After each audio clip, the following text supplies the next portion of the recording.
Hey everyone, and welcome to RUBIN'S Mind Lab, where we break down the latest research into what it really means. Ever wonder why sometimes you feel totally connected to everyone and everything, and other times you are just wrapped up in your own world? Well, this new research digs into exactly that, exploring if these feelings are just moods or something deeper, and how they affect our happiness and relationships. Okay, so the big idea here is that people can experience two main ways of being. One is called selflessness, where you feel less focused on yourself and more connected to others.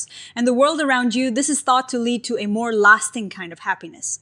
The other is self-centeredness, where you are really focused on yourself, your thoughts, your feelings, your needs. This might give you temporary pleasure, but it's linked to a more up and down kind of happiness.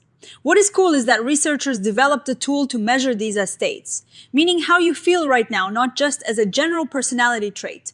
They tested this tool in 3 big studies and found that yes, selflessness and self-centeredness are distinct, and they influence our mental health relationship quality and even how we feel about nature. So the scientists behind this paper are building on a model that says we all operate in these 2 modes, selflessness and self-centeredness. Think of it like 2 different operating systems for your mind and emotions. Selflessness is like a state where your own personal bubble feels a bit transparent. Your thoughts and feelings about yourself don't take center stage. Instead, you might feel a sense of being connected to everything and everyone. This is linked to authentic, durable happiness. Then there is self-centeredness. This is where your self is front and center. Your own sensations, thoughts, and emotions are really important and take up a lot of your attention. This leads to more of a fluctuating happiness. Happy 1 minute, sad the next, depending on what is happening to you personally. Previous research looked at these as stable personality traits, meaning some people are generally more selfless or self-centered. But what about how we feel in a particular moment? That is where this study comes in. They wanted to create a way to measure these states of selflessness and self-centeredness as they happen today or this week. The researchers adapted an existing tool that measured these qualities as traits, meaning as stable parts of your personality, to measure them as states, meaning as temporary experiences. They hypothesized that the same core components would be present in both trait and state experiences. For selflessness, they identified 4 parts: connection with humanity, connection with nature, compassion, and decentering. Decentering is a bit like being able to step back and observe your own thoughts and feelings without getting totally caught up in them. For self-centeredness, they identified 3 parts: self-focus, being absorbed in your own experience, self-importance, feeling like your own needs and desires are paramount, and hedonic process, which is basically chasing pleasure and avoiding pain. So how did they build this new tool? In study 1, they started with a large number of questions and gave them to over 800 people. They were interested in how people felt today. They used statistical methods to see which questions grouped together and made sense. After some sifting and sorting, they ended up with 7 factors or groups of experiences. 4 of these factors clearly related to selflessness, connection with humanity, connection with nature, compassion, and decentering. The other 3 factors clearly related to self-centeredness, self-focus, self-importance, and hedonic process. And what do these questions look like? For self-focus, they might ask things like, today I have distressing thoughts spinning on a loop in my head.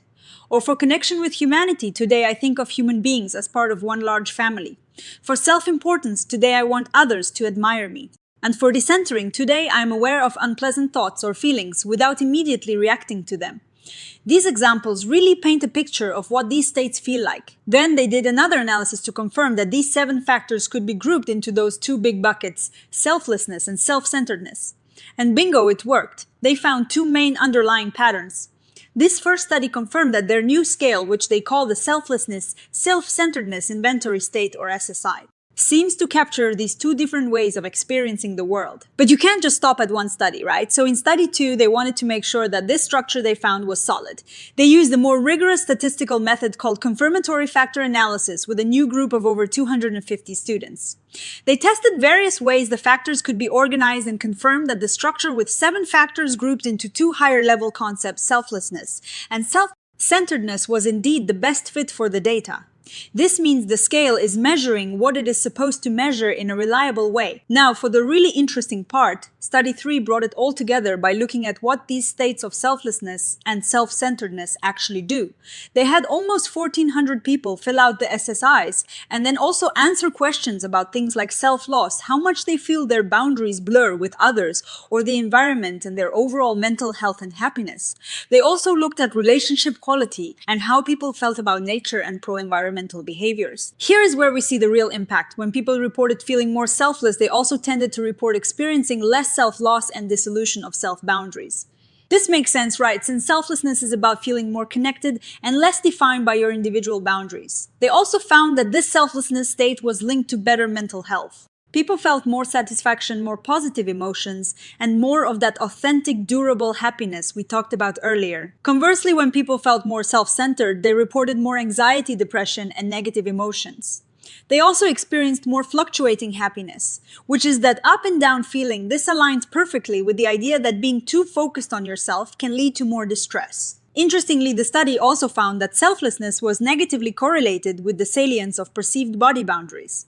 Basically, when you feel selfless, those physical barriers around your body feel less important. Self-centeredness, on the other hand, didn't really show a strong link with this. They also looked at mindfulness. Selflessness was positively linked to mindfulness, particularly to curiosity and a sense of decentering. This makes sense because both involve observing your inner world without getting too caught up in it. Self-centeredness, on the other hand, was not linked to that curious aspect of mindfulness, and was even negatively linked to decentering, suggesting that when you are self-centered, you are less able to step back and observe your thoughts. Now, for relationships, selflessness was tied to better relationship quality. People felt more trust, satisfaction, and effective commitment towards others and experienced less conflict. This supports the idea that feeling connected to others fosters healthier relationships.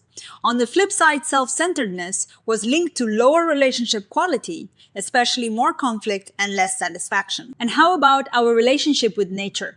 Selflessness was linked to more ecological concerns and a greater intention to behave in an eco-friendly way. It didn't seem to be linked to eco-anxiety though. This suggests that when you feel connected to everything, you are more likely to care about the planet, Self-centeredness, however, was linked to more eco-anxiety, but less ecological concern and fewer intentions to act environmentally friendly.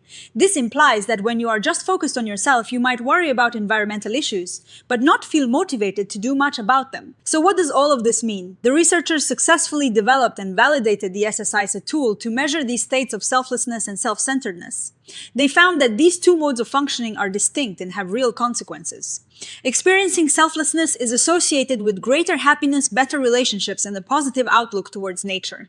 Experiencing self-centeredness is linked to poorer mental health, less satisfying relationships, and increased eco-anxiety without the corresponding desire to act sustainably. The key takeaway is that how we feel about ourselves and our connection to the world in any given moment really matters. It is not just about our stable personality, but about these real-time experiences. The SSIs provides a valuable new tool for researchers to explore these states and their impact on our well-being and our interactions with others and the planet. This research is pretty exciting because it gives us a new lens through which to understand our daily experiences. It suggests that cultivating those moments of selflessness might be a really powerful pathway to a happier and more connected life. It also highlights how being stuck in a self-centered loop can negatively impact so many different areas of our lives. For future research, it would be fascinating to see how these states play out over longer periods, for example, using this tool for daily check-ins, with people in high-stress jobs to see if these states predict burnout. Also exploring how physical factors like sleep might influence these states could add another layer of understanding.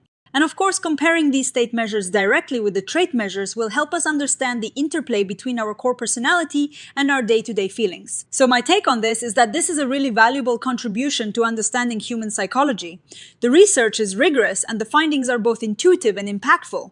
It's a reminder that paying attention to our internal states and actively cultivating a sense of connection and compassion can have profound benefits. What do you all think? Do you find yourself experiencing these states of selflessness and self-centeredness? Let me know in the comments below. And if you found this video helpful, please give it a thumbs up and subscribe to RUBIN'S Mind Lab for more breakdowns of fascinating psychology research. Well, see you next time.